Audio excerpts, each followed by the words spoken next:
is important for all honorable members to kindly hear.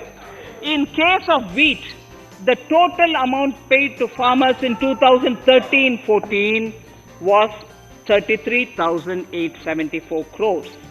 In 2019-20, it was 62,802 crores. And even better, Honorable Speaker, in 2020-2021, this amount paid to farmers was 75,060 crores.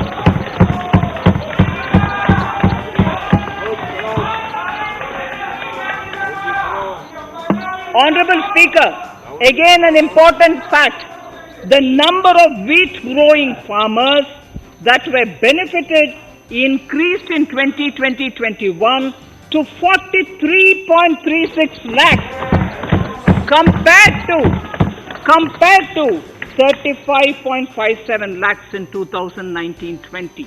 That much of an increase within 1 year. For paddy, again an important data. For paddy, the amount paid in 2013-14 was 63,928 crores. In 2019-20, this increased to 1,41,930 crores. Even better, in 2020-2021,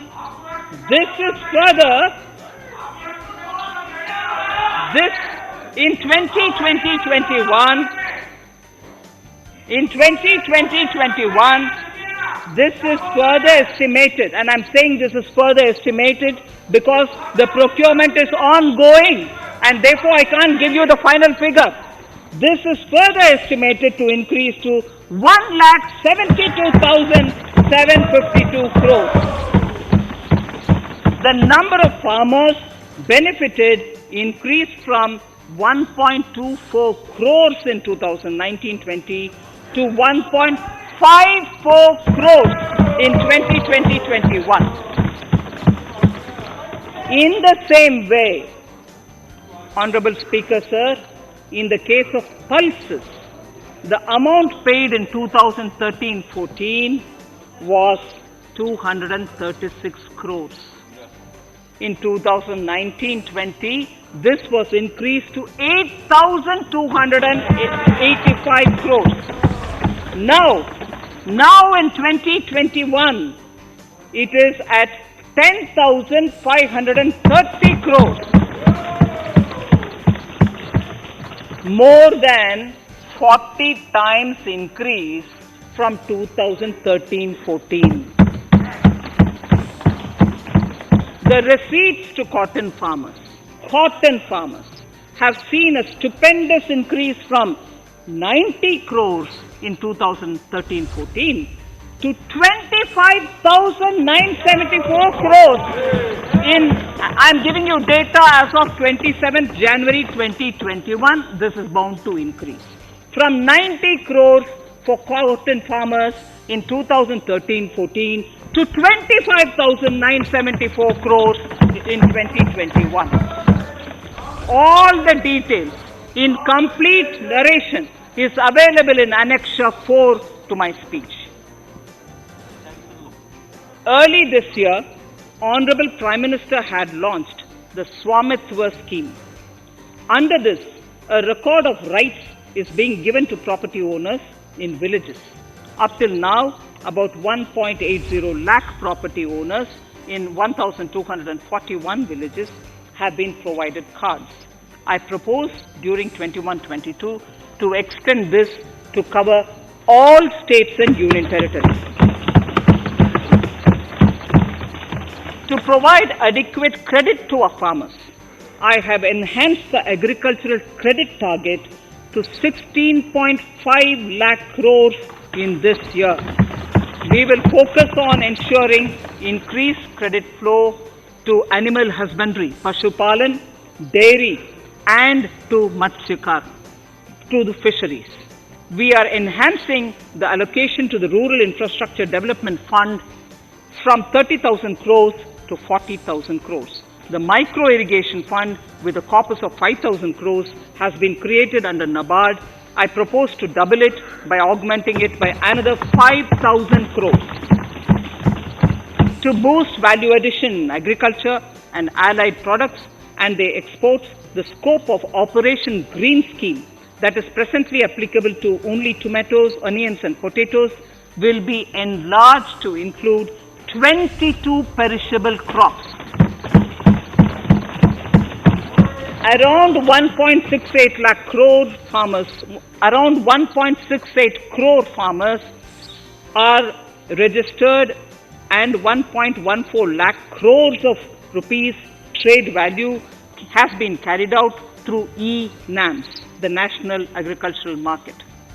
Keeping in view the transparency and the competitiveness that e-NAM has brought into the agricultural market, 1,000 more mandis will be integrated with e-NAM. Honorable Speaker, sir, with all this, the Agricultural Infrastructure Fund would be made available to the APMCs for augmenting their infrastructure facilities.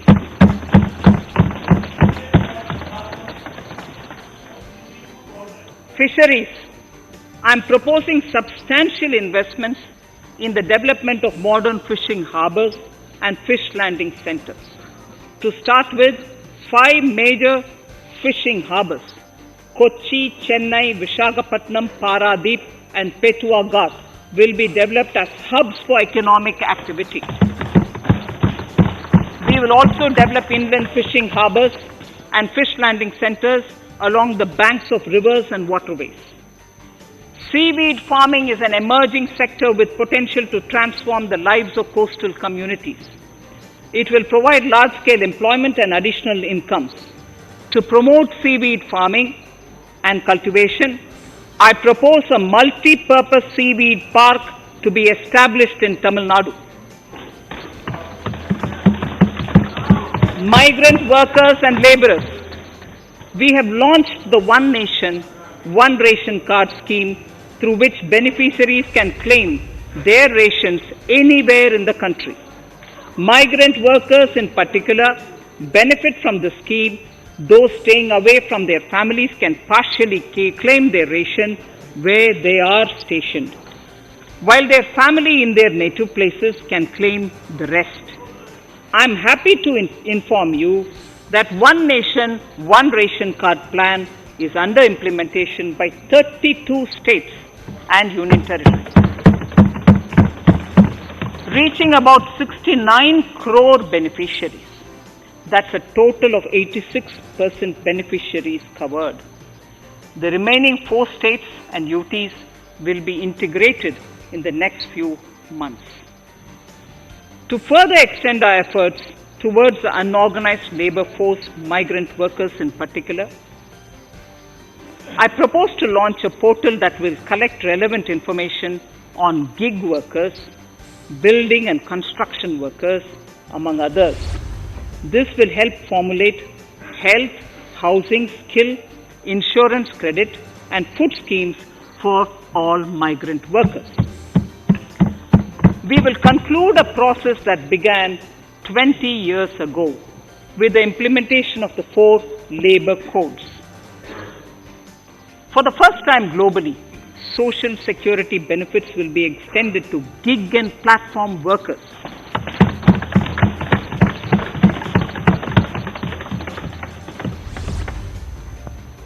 Minimum wages will apply to all categories of workers, and they will all be covered by the Employees State Insurance Corporation. Women will be allowed to work in all categories and also in the night shifts with adequate protection.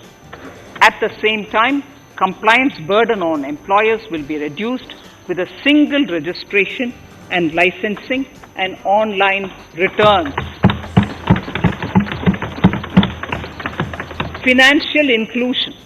To further facilitate credit flow under the scheme of Stand Up India for the scheduled castes and scheduled tribes and also women, I propose to reduce the margin money requirement from 25% to 15% only, and to also include loans for activities in allied sectors, in allied activities in agriculture. We have taken a number of steps to support the MSME sector. In this budget, I have provided 15,700 crores to this sector, more than double of the last year's B. Honorable Speaker, sir, I now go to the fourth pillar, reinvigorating human capital. The national education policy announced recently has had good reception. In school education, more than 15,000 schools will be qualitatively strengthened to include all components of the national education policy. They shall emerge as exemplar schools in their regions, hand-holding and mentoring other schools to achieve the ideals of policy. 100 new Sainik schools will be set up in partnership with NGOs, private schools and states. Higher education. In budget 2019-20, I had mentioned about the setting up of a higher education commission in India. We would be introducing the legislation this year to implement the same. It will be an umbrella body having 4 separate vehicles for standard setting, accreditation, regulation and funding. Many of our cities have various institutions, universities and colleges supported by the Government of India. Hyderabad, for example, has about 40 major institutions. In 9 such cities, we will create a formal umbrella structure so that these institutions can have better synergy while also retaining their internal autonomy. A glue grant will be set aside for this purpose. For accessible higher education in Ladakh, I propose to set up a central university in Leh.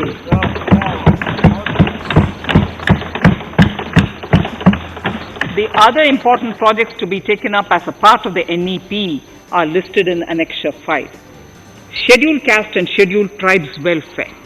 We have set ourselves a target of establishing 750 Okhlaya model residential schools in our tribal areas.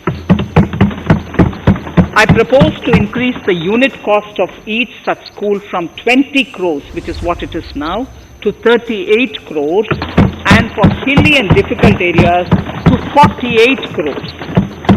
This would help creating robust infrastructure facilities for our tribal students. We have revamped the post-matric scholarship scheme for the welfare of scheduled caste students. I have also enhanced the central assistance in this regard.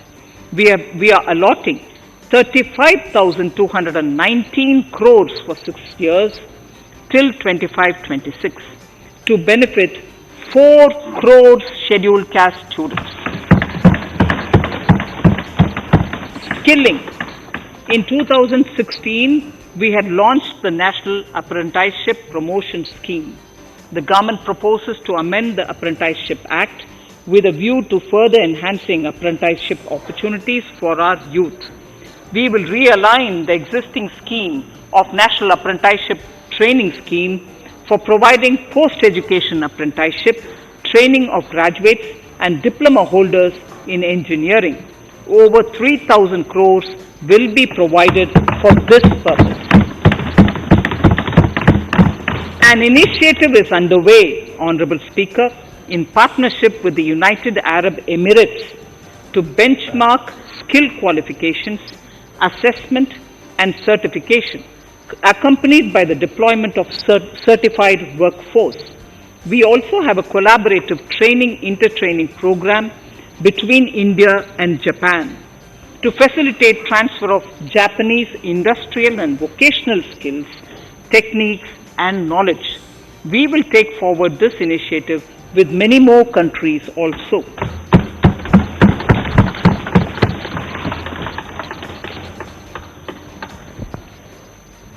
Innovation and R&D. In my budget speech of 2019, I had announced the National Research Foundation. We have now worked out the modalities, and the NRF outlay will be of 50,000 crores over 5 years. It will ensure that the overall research ecosystem in the country is strengthened with focus on identified national priority thrust areas.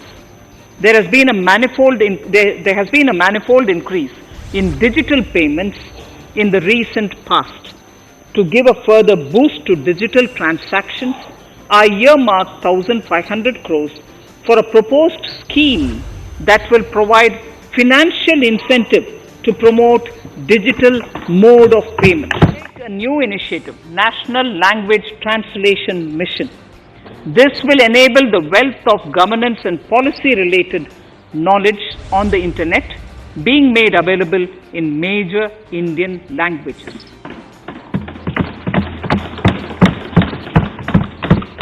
The new Space India Limited, a PSU under the Department of Space, will execute the PSLV CS-51 launch carrying the Amazonia satellite from Brazil along with a few smaller Indian satellites.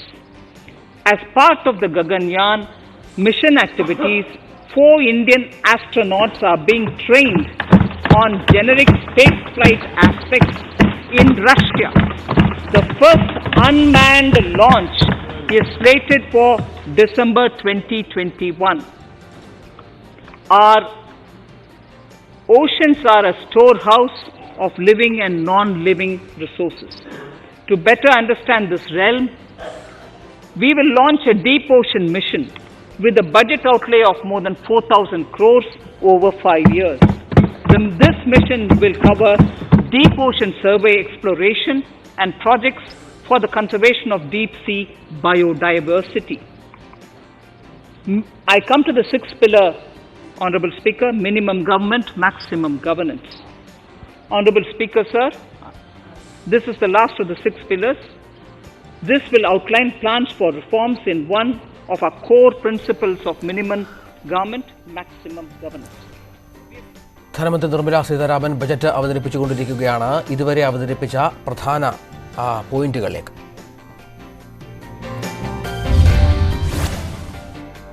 ആരോഗ്യത്തിന് ഊന്നൽ നൽകി ധനമന്ത്രിയുടെ budget പ്രഖ്യാപനം. 2021 budget ആരോഗ്യത്തിനും സുരക്ഷിത ജീവിതത്തിനും വേണ്ടിയെന്നും ധനമന്ത്രി. ആരോഗ്യ മേഖലയ്ക്ക് വൻതോതിൽ പണം നീക്കിവെക്കും. നീക്കിയിരിപ്പ് 2.34 ലക്ഷം കോടി രൂപ.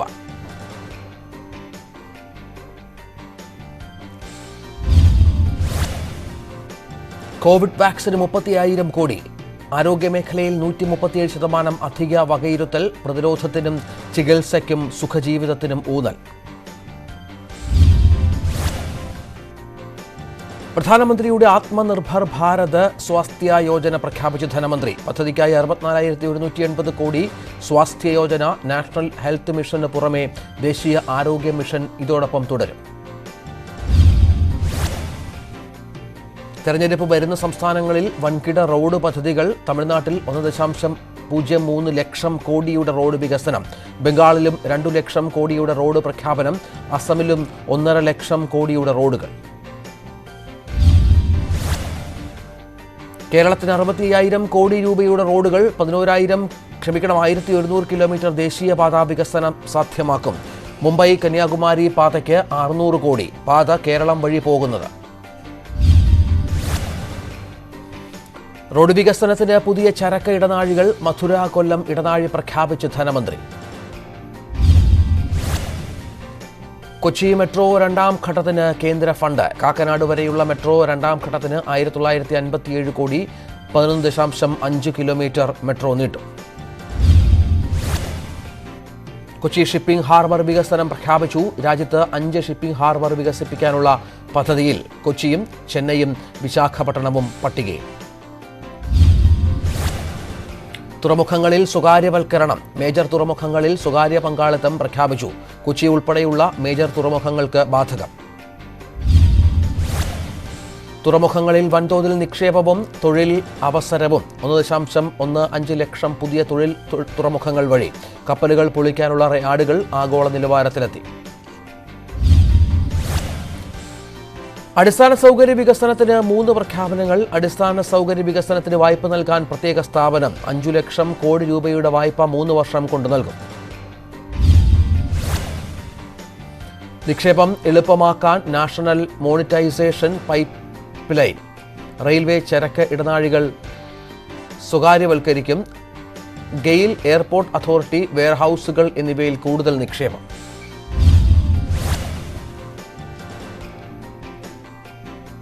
എല്ലാ കാർഷിക ഉൽപ്പന്നങ്ങളുടെയും താങ്ങുവില തുടരുമെന്ന് പ്രഖ്യാപനം. കാർഷിക സംഭരണം തുടരാൻ കൂടുതൽ പണം അനുവദിക്കും. കാർഷിക ക്രെഡിറ്റ് കാർഡ് ക്ഷീരമേഖലയ്ക്കും ബാധകമാകും.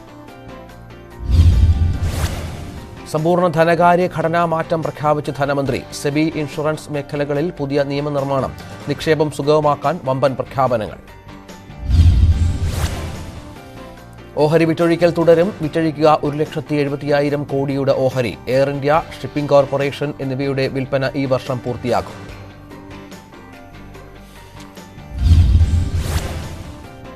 നിർമ്മല സീതാരാമന്റെ ബജറ്റ് പ്രസംഗം തുടരുകയാണ്.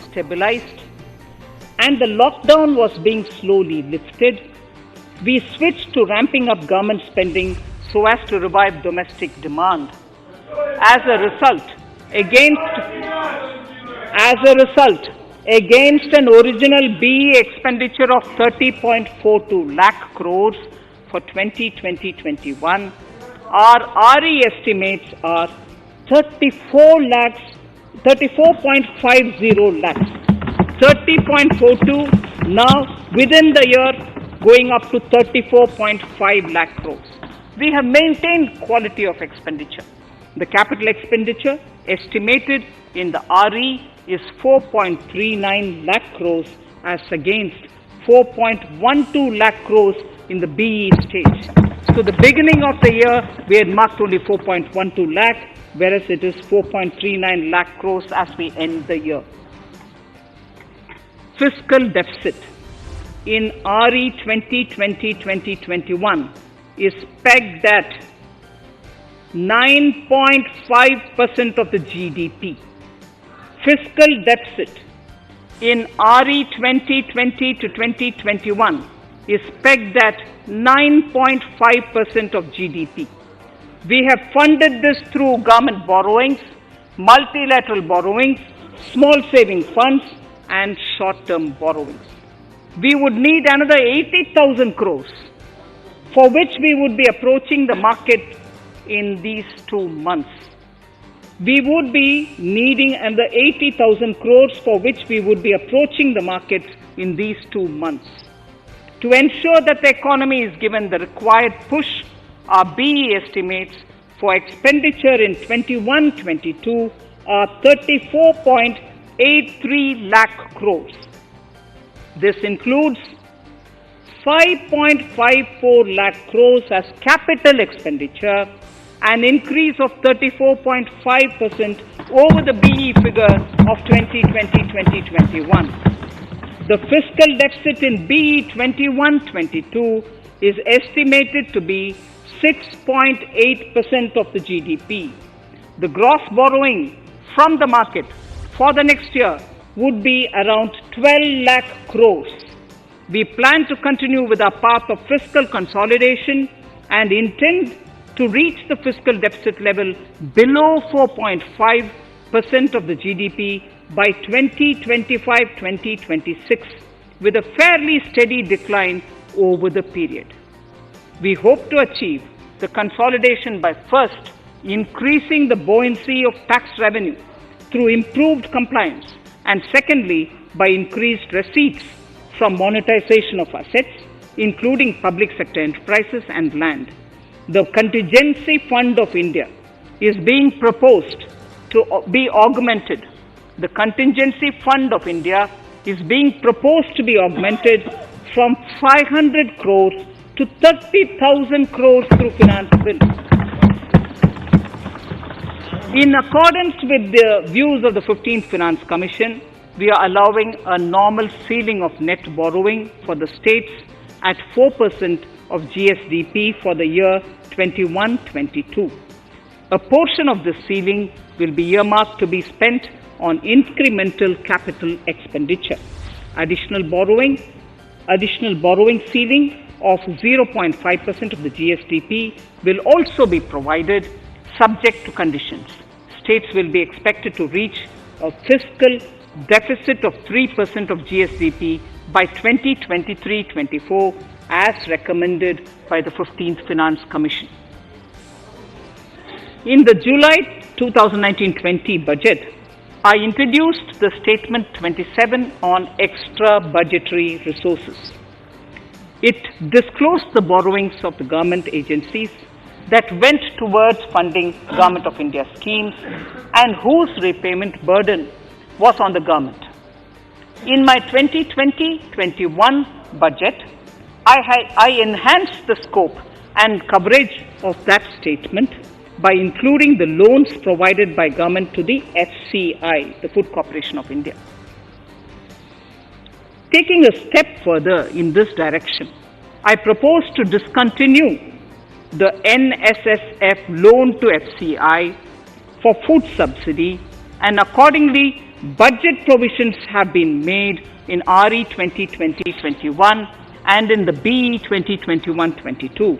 The extra budgetary resource details are at Annexure 6. We know that the FRBM Act mandates fiscal deficit of 3% of GDP to be achieved by 31st March 2020-2021.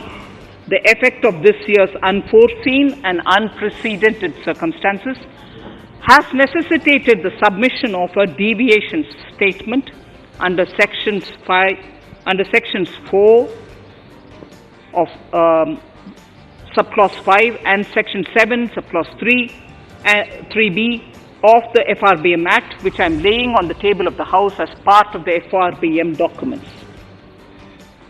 Towards achieving central government fiscal deficit along the broad path that I have already indicated, I will be introducing an amendment to the FRBM Act.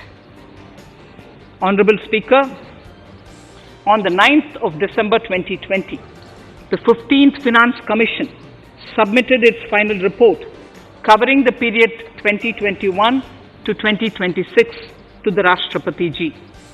The government has laid the Commission's report along with the explanatory memorandum in the Parliament, retaining the vertical shares of the states at 41%. We recognize our commitment to fiscal federalism and propose, therefore, to adhere to this recommendation. Jammu and Kashmir in the 14th Finance Commission was entitled to get devolution being a state. Now the funds of the UTs of Jammu Kashmir and Ladakh would be provided by the centre.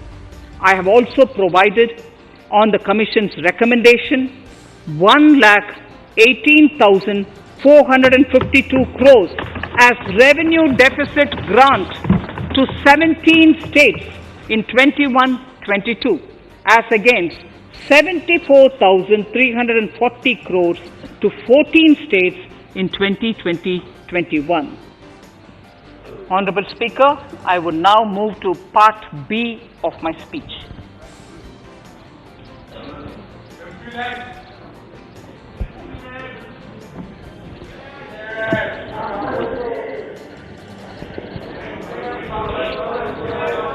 Honorable Speaker, the world is facing a serious challenge of the pandemic and its aftershock.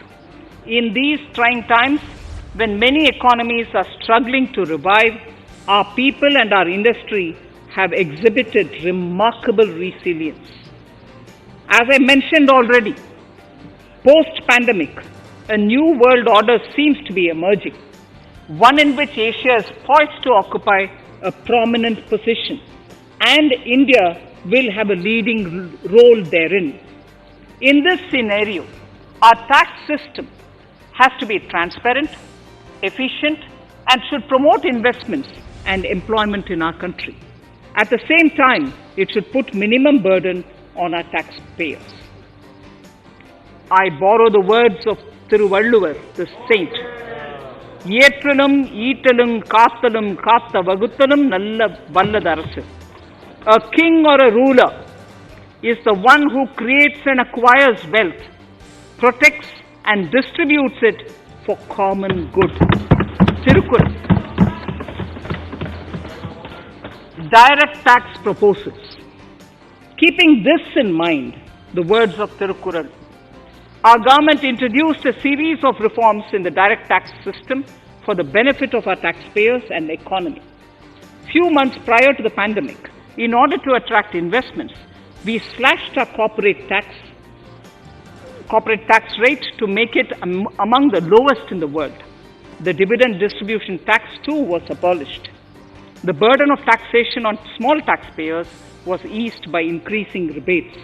In 2020, the return filers saw a dramatic increase to 6.48 crores from 3.31 crores in 2014. In the direct tax administration, we had recently introduced the faceless assessment and faceless appeal. I now seek to take further steps to simplify the tax administration, ease compliance, and reduce litigation. Relief to senior citizens. I begin my direct tax proposals by offering my pranam to our senior citizens. Many of them, despite having foregone several basic necessities of their own, have strived to build our nation. Now in the 75th year of independence of our country, when we continue our endeavour with renewed vigour, we shall reduce compliance burden on our senior citizens who are 75 years of age and above. For senior citizens who only have pension and interest income, I propose exemption from filing their income tax returns.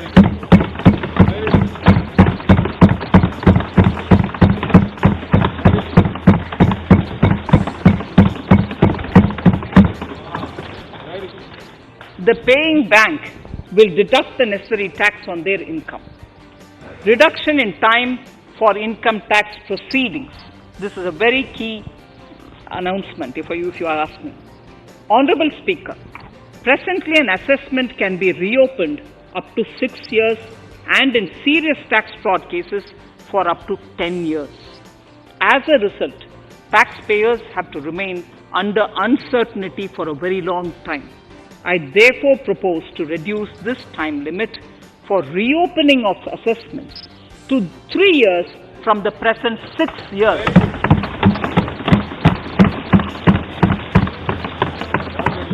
In serious tax evasion cases too, only where there is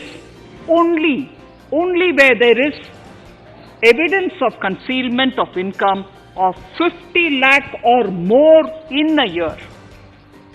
In serious tax evasion cases too, only where there is evidence of concealment of income of 50 lakh or more in a year can the assessment be reopened up to 10 years. Even this reopening can be done only after the approval of the Principal Chief Commissioner, the highest level of Income Tax Department. Setting up the Dispute Resolution Committee.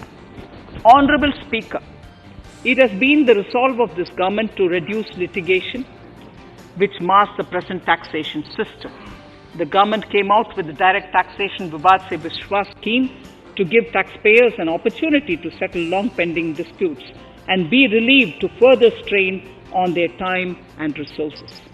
The response from taxpayers has been the best ever, as over 110,000 taxpayers have already opted to settle tax disputes of over 85,000 crores under the scheme. To further reduce litigation for small taxpayers, I propose to constitute a dispute resolution committee for them, which will be faceless to ensure efficiency, transparency and accountability. Anyone with a taxable income up to 50 lakh and disputed income up to 10 lakh shall be eligible to approach the committee. Faceless IT-AT. For ease of compliance and to reduce discretion, we are committed to make the taxation processes faceless. The government has already introduced faceless assessment and appeal this year. The next level of income tax appeal is the Income Tax Appellate Tribunal. I now propose to make this tribunal faceless. We shall establish a national faceless Income Tax Appellate Tribunal Center. All communication between the tribunal and the appellant shall be electronic. Where personal hearing is needed, it shall be done through video conferencing. Relaxations to NRI. When non-resident Indians return to India, they have issues with respect to their accrued incomes in their foreign retirement accounts. This is usually due to mismatch in taxation period. They also face difficulties in getting credit for Indian taxes in foreign jurisdictions. I propose to notify rules for removing their hardship of double taxation. Exemption from audit. Currently, if your turnover exceeds 1 crore, you have to get your accounts audited. In February 2020 budget, I had increased the limit for tax audit to 5 crores for those who carry out 95% of their transactions digitally. To further incentivize digital transactions and to reduce compliance burden, I propose to increase this limit for tax audit for such persons from 5 crores to 10 crores. Relief for dividend. In the previous budget, I had abolished the dividend distribution tax in order to incentivize investment. Dividend was made taxable in the hands of shareholders. Now, in order to provide ease of compliance, I propose to make dividend payment to rate and InvIT exempt from TDS. Further, as the amount of dividend income cannot be estimated correctly by the shareholders for paying advance tax, I propose to provide that advance tax liability on dividend income shall arise only after the declaration or payment of dividend. Also, for the foreign portfolio investors, I propose to enable deduction of tax on dividend income at lower treaty rate. Attracting foreign investment into infrastructure sector. In the last budget, for attracting foreign investment in the infrastructure sector, we had granted 100% tax exemption subject to certain conditions to foreign sovereign wealth funds and pension funds on their income from investment in Indian infrastructure. We have noticed that few of such funds are facing difficulties in meeting some of the conditions. In order to ensure that a large number of funds invest in India, I propose to relax some of these conditions relating to prohibition on private funding, restriction on commercial activities, and direct investment in infrastructure. In order to allow funding of infrastructure by issue of zero coupon bonds, I propose to make notified infrastructure debt funds eligible to raise funds by issuing tax-efficient zero coupon bonds. Affordable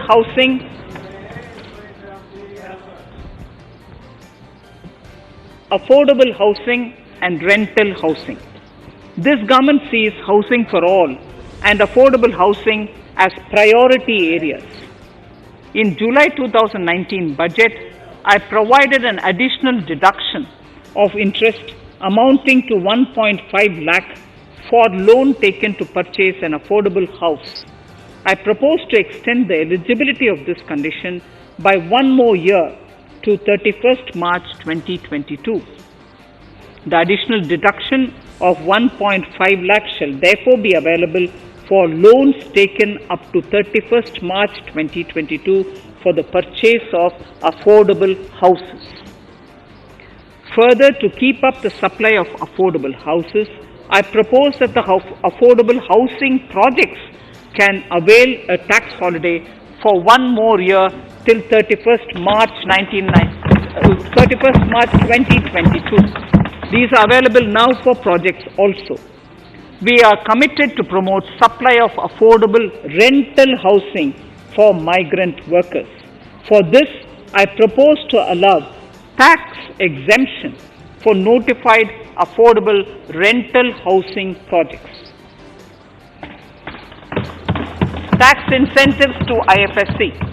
As I mentioned in Part A of this speech, the government is committed to making the International Financial Services Center in GIFT City a global financial hub. In addition to the tax incentives already provided, I propose to include, among others, tax holiday for capital gains for aircraft leasing companies, tax exemption for aircraft lease rentals paid to foreign lessors, tax incentive for relocating foreign funds in the Ifsc, and to allow tax exemption to the investment division of foreign banks located in the Ifsc. Pre-filling of returns. Honorable Speaker, in order to ease compliance for the taxpayer, details of salary income, tax payments, TDS, etc. already come pre-filled in income tax returns. To further ease filing of returns, details of capital gains from listed securities, dividend income, and interest from banks, post office, etc. will also be now pre-filled. Relief to small trusts. We hope to reduce compliance burden on small charitable trusts running educational institutions and hospitals. So far, there is a blanket exemption to such entities whose annual receipt does not exceed 1 crore of rupees. I now propose to increase this amount to 5 crores. Labor welfare. We have noticed that some employers deduct the contribution of employees toward provident funds, superannuation funds, and other social security funds, but do not deposit these contributions within the specified time. For these employees, this means a loss of interest or income. In cases where an employer later becomes financially unviable, non-deposit results in a permanent loss for the employees.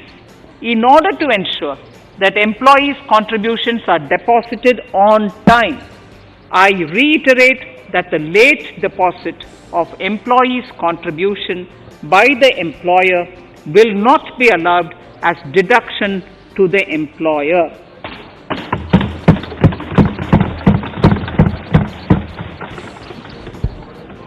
Incentives for startups. In order to incentivize startups in the country, I propose to extend the eligibility for claiming tax holiday for startups by 1 more year, till 31st March 2022. Further, in order to incentivize funding for the startups, I propose to extend the capital gains exemption for investment in startups by 1 more year, till 31st March 2022. Sir, I now come to indirect tax proposals, GST. Before I come to my indirect tax proposals, I would like to appraise the House on GST. The GST is now 4 years old, and we have taken several measures to further simplify it.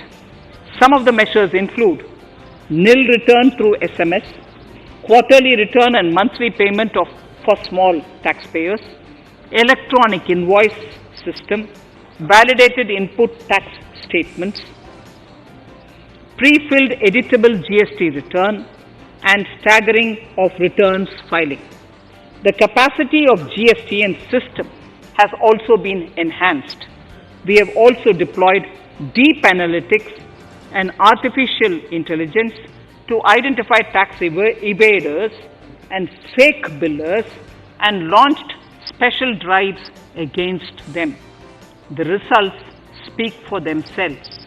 We have made record collections in the last few months. The GST Council has painstakingly thrashed out thorny issues. As chairperson to the Council, I want to assure this House that we shall take every possible measure to smoothen the GST further and to remove anomalies such as inverted duty structure. Custom duty rationalization. Our custom duty policy should have the twin objective of promoting domestic manufacturing and helping India get on to global value chain and export better. The thrust now has to be on easy access to raw materials and exports of value-added products. Towards this, last year, we started overhauling the customs duty structure, eliminating 80 outdated exemptions. I also thank everyone who responded overwhelmingly to a crowdsourcing call for suggestions on this revamp.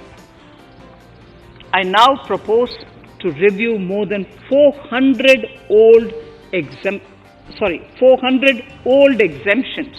this year. I repeat, I now propose to review more than 400 old exemptions this year. We will conduct this through extensive consultations, and from 1st October 2021, we will put in place a revised customs duty structure free of distortions.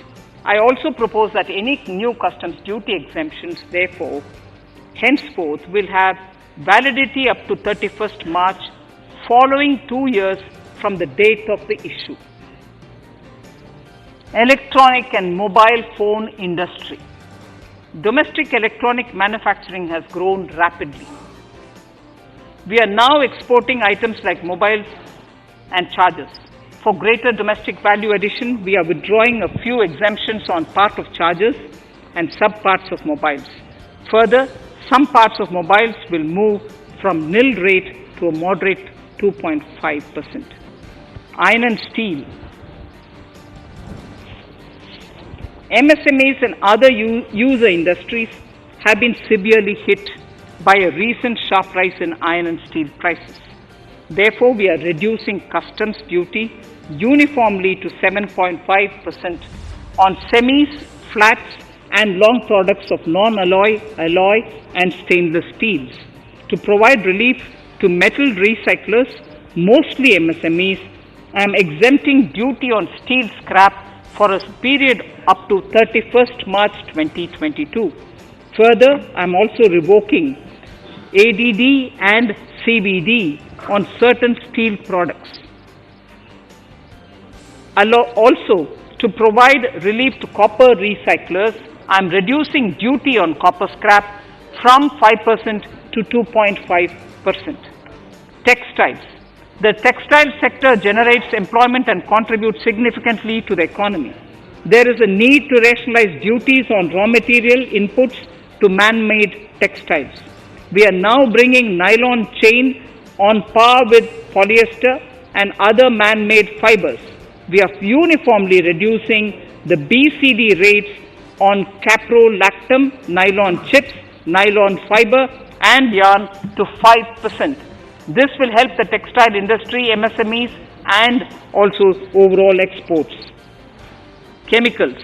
We have calibrated customs duty rates on chemicals to encourage domestic value addition and to remove inversions. Apart from other items, we are reducing customs duty on naphtha to 2.5% to correct inversion. Gold and silver presently attract a basic customs duty of 12.5%. Since the duty was raised from 10% in July 19, prices of precious metals have risen sharply. To bring it closer to previous levels, we are rationalizing customs duty on gold and silver. Renewable energy. In Part A, we have already acknowledged that solar energy has huge promise for India. To build up domestic capacity, we will notify a phased manufacturing plan for solar cells and solar panels. At present, to encourage domestic production, we are raising duty on solar inverters from 5% to 20% and on solar lanterns from 5% to 15%. Capital equipment and auto parts. There is immense potential in manufacturing heavy capital equipment domestically. We will comprehensively review the rate structure in due course. However, we are revising duty rates on certain items immediately. We propose to withdraw exemptions on tunnel boring machine. It will attract a customs duty of 7.5% and its parts a duty of 2.5%. We are raising customs duty on certain auto parts to 15% to bring them on par with general rate on auto parts. MSME products. We are proposing certain changes to benefit MSMEs. We are increasing duty from 10 to 15% on steel screws and plastic builderwares. On prawn feed, we increase it from 5 to 15%. We are rationalizing exemption on import of duty-free items as an incentive to exporters of garments, leather and handicraft items. Almost all of these items are made domestically by our MSMEs. We are withdrawing exemption on imports of certain kinds of leathers as they are domestically produced in good quantity and quality, mostly by MSMEs. We are also raising customs duty on finished synthetic gemstones to encourage domestic processing. Agriculture products to benefit farmers. We are raising customs duty on cotton from nil to 10%, on raw silk and silk yarn from 10 to 15%. We are also withdrawing end-use based concession on denatured ethyl alcohol. Currently, rates are being uniformly calibrated to 15% on items like maize, bran, rice bran, oil cake and animal feed additives. There is an immediate need to improve agricultural infrastructure so that we produce more while also conserving and processing agricultural output efficiently. This will ensure enhanced remuneration for our farmers. To earmark resources for this purpose, I propose an agricultural infrastructure and development cess on a small number of items. However, while applying this cess, we have taken care not to put additional burden on consumers on most items. Rationalization of procedures and easing of compliance. For their judicious application, we propose certain changes in the provisioning related to ADD, anti-dumping duty, and CVD, countervailing duty levies. To complete customs investigation, we are prescribing definite timelines. In 2020, we rolled out the Turant Customs Initiative, which brought in faceless, paperless, and contactless customs measures. With effect from September 2020, we have implemented a new procedure for administration of rules of origin. This has helped in putting a check on misuse of FTAs. The specific details of direct and indirect tax changes proposed are listed in the annexure to my speech. Honorable Speaker, sir, with these words, I commend the budget to this august House. Thank you.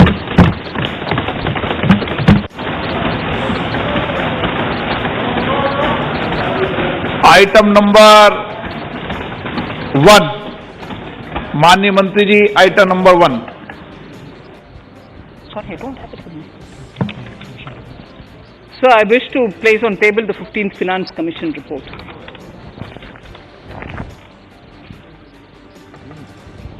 Item number 3, माननीय मंत्री जी.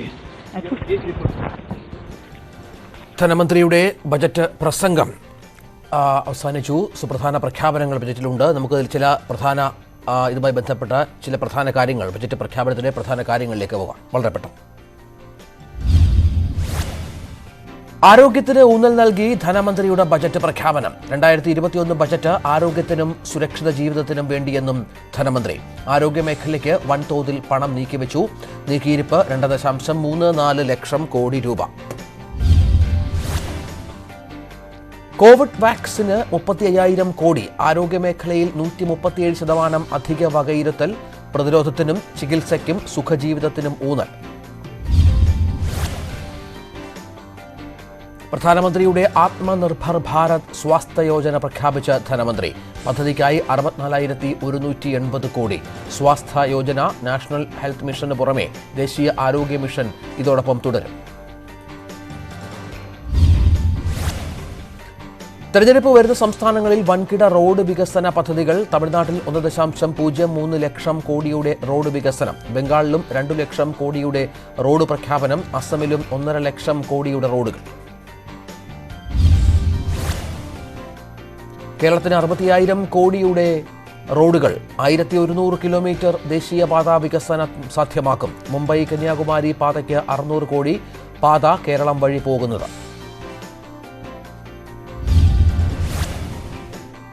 Road വികസനത്തിന് പുതിയ ചരക്ക് ഇടനാഴികൾ മധുര കൊല്ലം ഇടനാഴി പ്രഖ്യാപിച്ച് ധനമന്ത്രി.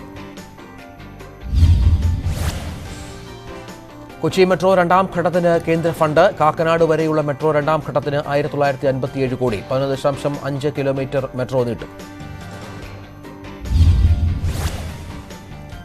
Kochi shipping harbour വികസനം പ്രഖ്യാപിച്ചു. രാജ്യത്ത് 5 ഷിപ്പിംഗ് ഹാർബറുകൾ വികസിപ്പിക്കാനുള്ള പദ്ധതിയിൽ കൊച്ചിയും. ചെന്നൈയും വിശാഖപട്ടണവും പട്ടികയിൽ. തുറമുഖങ്ങളിൽ സ്വകാര്യവൽക്കരണം. മേജർ തുറമുഖങ്ങളിൽ സ്വകാര്യ പങ്കാളിത്തം പ്രഖ്യാപിച്ചു. കൊച്ചി ഉൾപ്പെടെയുള്ള മേജർ തുറമുഖങ്ങൾക്ക് ബാധകം. തുറമുഖങ്ങളിൽ വൻതോതിൽ നിക്ഷേപവും തൊഴിൽ അവസരവും. 1.15 ലക്ഷം പുതിയ തൊഴിൽ തുറമുഖങ്ങൾ വഴി കപ്പലുകൾ പൊളിക്കാനുള്ള യാർഡുകൾ ആഗോള നിലവാരത്തിലെത്തി.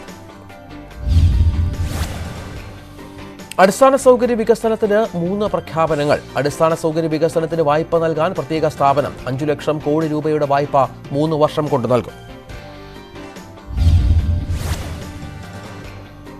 നിക്ഷേപം എളുപ്പമാക്കാൻ national monetisation pipeline. Railway ചരക്ക് ഇടനാഴികൾ സ്വകാര്യവൽക്കരിക്കും. ഗെയിൽ, എയർപോർട്ട് അതോറിറ്റി, വെയർഹൌസുകൾ എന്നിവയിൽ കൂടുതൽ നിക്ഷേപം. എല്ലാ കാർഷിക ഉൽപ്പന്നങ്ങളുടെയും താങ്ങുവില തുടരുമെന്ന് പ്രഖ്യാപനം. കാർഷിക സംഭരണം തുടരാൻ കൂടുതൽ പണം അനുവദിക്കും. കാർഷിക ക്രെഡിറ്റ് കാർഡ് ക്ഷീരമേഖലയ്ക്കും ബാധകമാക്കും. സമ്പൂർണ്ണ ധനകാര്യ ഘടനാ മാറ്റം പ്രഖ്യാപിച്ച ധനമന്ത്രി. സെബി, ഇൻഷുറൻസ് മേഖലകളിൽ പുതിയ നിയമനിർമ്മാണം. നിക്ഷേപം സുഗമമാക്കാൻ വമ്പൻ പ്രഖ്യാപനങ്ങൾ. ഓഹരി വിറ്റൊഴിക്കൽ തുടരും. വിറ്റഴിക്കുക 1,70,70,000 കോടിയുടെ ഓഹരി. എയർ ഇന്ത്യ, ഷിപ്പിംഗ് കോർപ്പറേഷൻ എന്നിവയുടെ വിൽപ്പന ഈ വർഷം പൂർത്തിയാകും. പൊതുമേഖലാ സ്ഥാപനങ്ങളുടെ ഓഹരി വിറ്റൊഴിക്കൽ ഊർജിതമാക്കാൻ സംസ്ഥാനങ്ങളുമായി പദ്ധതി. പൊതുമേഖലാ സ്ഥാപനങ്ങളുടെ സ്ഥലം നേരിട്ട് വിൽക്കാൻ അനുമതി. സ്ഥലം വിൽപ്പന ഊർജിതമാക്കാൻ സ്പെഷ്യൽ പർപ്പസ് വെഹിക്കിൾ. എല്ലാവർക്കും വീടെന്ന പ്രഖ്യാപനവുമായി ധനമന്ത്രി. കുറഞ്ഞ ചെലവുള്ള വീടുകളുടെ നികുതി കിഴിവ് 1 വർഷം കൂടി ദീർഘിപ്പിച്ചു. വിദേശ ഇന്ത്യക്കാർക്ക് ഇരട്ട നികുതി ഒഴിവാക്കാൻ നിയമനിർമ്മാണം. 75 വയസ്സു കഴിഞ്ഞ മുതിർന്ന പൗരന്മാർക്ക് നികുതി റിട്ടേൺ ഒഴിവാക്കും. ആനുകൂല്യം പലിശ വരുമാനവും പെൻഷൻ വരുമാനവും മാത്രമുള്ളവർക്ക്. നികുതി കേസുകളിൽ 1 വർഷം 50 ലക്ഷത്തിന് മുകളിൽ വെട്ടിപ്പുണ്ടെങ്കിൽ മാത്രം ക്രിമിനൽ ശിക്ഷാ നടപടി. ധനകമ്മി GDPയുടെ 9.5% മാത്രമാക്കി ചുരുക്കി. ധനകമ്മി ചുരുക്കി നിർത്തിയത് കടമെടുപ്പിലൂടെ. 80,000 കോടി രൂപ കൂടി കടമെടുക്കും. ധനകമ്മി 3% ചുരുക്കാൻ കർശന നടപടി സ്വീകരിക്കും.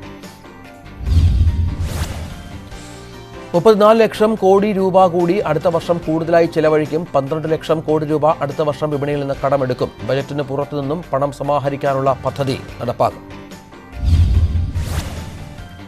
അടുത്ത വർഷം മുതൽ സെൻസസ് സമ്പൂർണ്ണമായും ഡിജിറ്റൽ വൽക്കരിക്കും. 3768 കോടി രൂപ ഡിജിറ്റൽ സെൻസസിന് നീക്കിവെക്കും.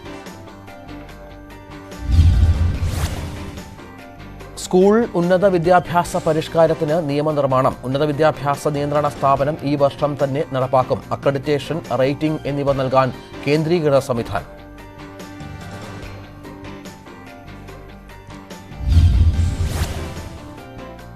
സ്ത്രീകൾക്ക് എല്ലാ തൊഴിൽ മേഖലയും തുറന്നുകൊടുക്കും. രാത്രി ജോലി ചെയ്യേണ്ടി വരുന്ന സ്ത്രീകൾക്ക് പ്രത്യേക സുരക്ഷാ പദ്ധതി. അസമിലെയും പശ്ചിമ ബംഗാളിലെയും തേയിലത്തൊഴിലാളികൾക്ക് 1000 കോടി.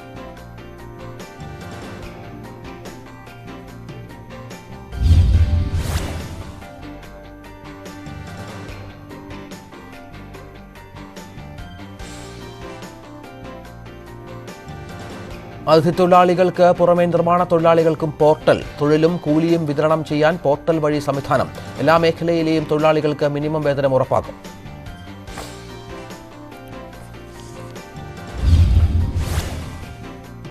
ധനമന്ത്രിയുടെ ബജറ്റ് അവതരണം പൂർണ്ണമായി. തിരിച്ചുവരാം വിശദമായ വാർത്തകളുമായി ഒരിടവേളയ്ക്ക് ശേഷം.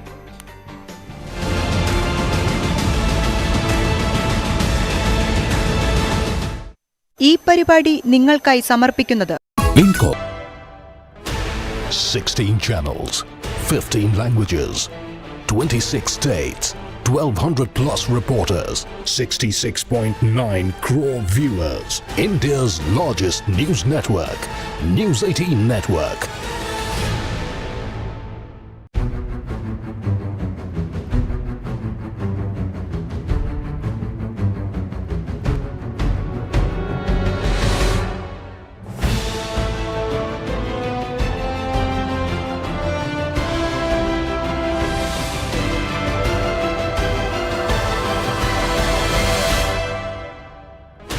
16 channels, 15 languages.